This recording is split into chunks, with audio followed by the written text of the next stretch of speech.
A1. Ang available color po natin kay A1 ay mint green. So, naka-sale din po ito. Ayan, dati po siyang 47,000. Ngayon po, 42,000 na lang siya. Ayan, sa halagang 42,000, magkakaroon ka na ng A1. Ayan. Ang ating A1 ay may 1,000 watts motor. Ayan, then 48 volts with 23 ampere battery. Ayan. Then, kagaya ng ating A1, meron na rin siyang basket dyan sa harap. Then, open din yung kanyang front. Then, ayan, automatic wiper na rin siya. Then, white na rin po yung kanyang roof. Ayan. So, dito sa ating side mirror, ayan. Meron din po tayong reflector dyan. Then, may kalaparan din po ang ating side mirror. Ayan. May kalaparan din po yung ating side mirror. Then, dito sa loob, then, ayan po yung button ng ating automatic wiper. Then, dito naman sa ating gauge, may kalaparan po yung ating gauge. Then, manipis lang po siya. Ayan. Then, colored na rin po yung ating gauge dito, kagaya ni A1 Mini. Then, dito naman po sa mga button, ayan po yung kanyang headlight, signal light, then ang kanyang busina. Then, dito naman ang kanyang drive and reverse, then ang kanyang speed selector. Speed selector. Then, kagaya po ng ating A1 Mini, may keyless entry na rin po tayo. Then, pwede din po ng gamitan ng susi or ng ating remote. So, ayan.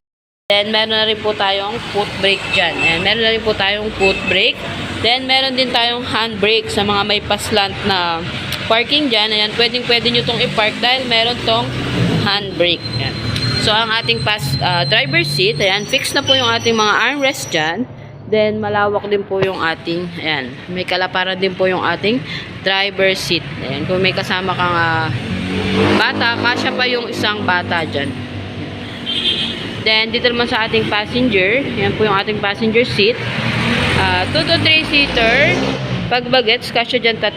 Pero pag adult po, hanggang 2 lang po ang ating passenger seat. Ayan. Kasi po, once na mabigatan ng ating e-bike, may possible po na bumagal or uminit ang ating controller. Then, meron din tayong open basket dito. Ayan.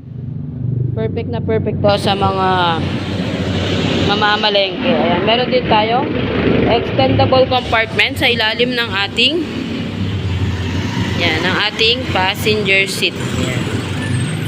Ayan. Then, syempre, install na rin po yung ating free tapal. Ayan, hindi po kami nagbebenta ng trapal. Lahat po yan ay kasama ng inyong e-bike.